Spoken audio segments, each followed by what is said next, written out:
गोटे मृत गाई को 4 जन व्यक्ति नदी कूल को आनिथिले। सेठारे बलद चराउथबा किछि लोक माने सेमानंको पचारिबारु गाईटी को नदी कूल रे पुतिबा पई आनिथिबा कहिथिले। किंतु मृत गाईटी को पुतिबा बदल रे काटुथबा बेले किछि युवक माने आसी सेमानंको मारपिट करिथिले। आउ आज सकाळे नदी कूलरू जणे व्यक्तिंकर खताक्त मृतदेह उद्धार होईछि। बापा काली आसीथिला ए गाई पुतिबा पई तो पुतापुती सरला तापरे आ गोटे पिला सहित माने 4 जन मिसी करी आसीथिले। 4 जन मिसिकी आसिकी 2 जन पळेले ताकू बाडे बुडा करके माने आ जन को पठे देले तापरे बापा को मारी करी डेथ कर दैछंती। आ के मारछन बोली आज्ञा तांकर भिड़ारो जी एने मारी दैथिबे। आ कोटी का लोक से माने आज्ञा रिम्बुड़ी रो कोन पे मारछन बोली सेरा मु किछि माने ये हो जाउछि कन्फ्यूज जाउछि से माने फेरार हो जाछंती। मिलिथिबा सूचना अनुसार केन्दुझर जिला चंपुआ थाना इचिंडा अरडई नदी कूलकू 4 जन व्यक्ति एक मृत गाई को नहीं आसीथिले। आउ मृत गाईटी को नदी कूल रे पुतिबा बदल रे काटुथबार देखि रिमुली ग्रामर किछि युवक माने आसी सेमानंको मारपिट करिथिले। एही घटना गतकाली घटिथिबा बेले आज सकाळु कालिका प्रसाद गाँवर किरानी बेहेरा मृतदेह नदी कूल रे पड़िथिबा ग्रामवासी माने देखि तांको पुओ अनिरुद्धं को खबर देइथिले। परे पुओ अनिरुद्ध और पुलिस घटनास्थल रे पहुंची स्थिति अनुध्यान करिथिले।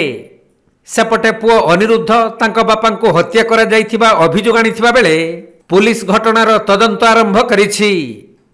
काली आमे एठी बळद चरौथुलु।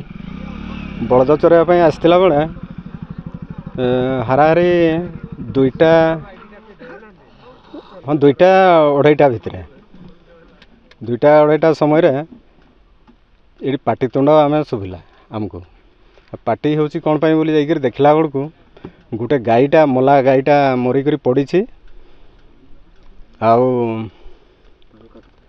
ताकू 2 जन काटुले यही समय 10-15 जन पिला सार रिमुडीर पिला बोधे रिमुडीर गाईटा से रिमुडीर पिला आसिले आसिक से जबत कले तुम्हें काटुच कौन पाई बे एटा पोती दियो तापर से पोतवा नहीं गले पोती भी देला पोतबार आम देखी नहीं से पोतवाई से घोषाड़ी कर नहीं गले से नदी तड़कू नहीं गले घोषाई कर तापर यही समय आम 3:30 बेले आम गाई नहीं आम घर को पड़ेलु आउ कि है आम जानी नहीं किंतु से पाटितुंड होता से पिटापिटी भी करुले। आज जिते बड़े बलद नहीं आसलु देखुचु जे गोटे जोटी आम बलद पानी खाती जो घाटे से घाटे पड़ी गोटे डेड बॉडी से जो मैंने काटुले से भितर जड़े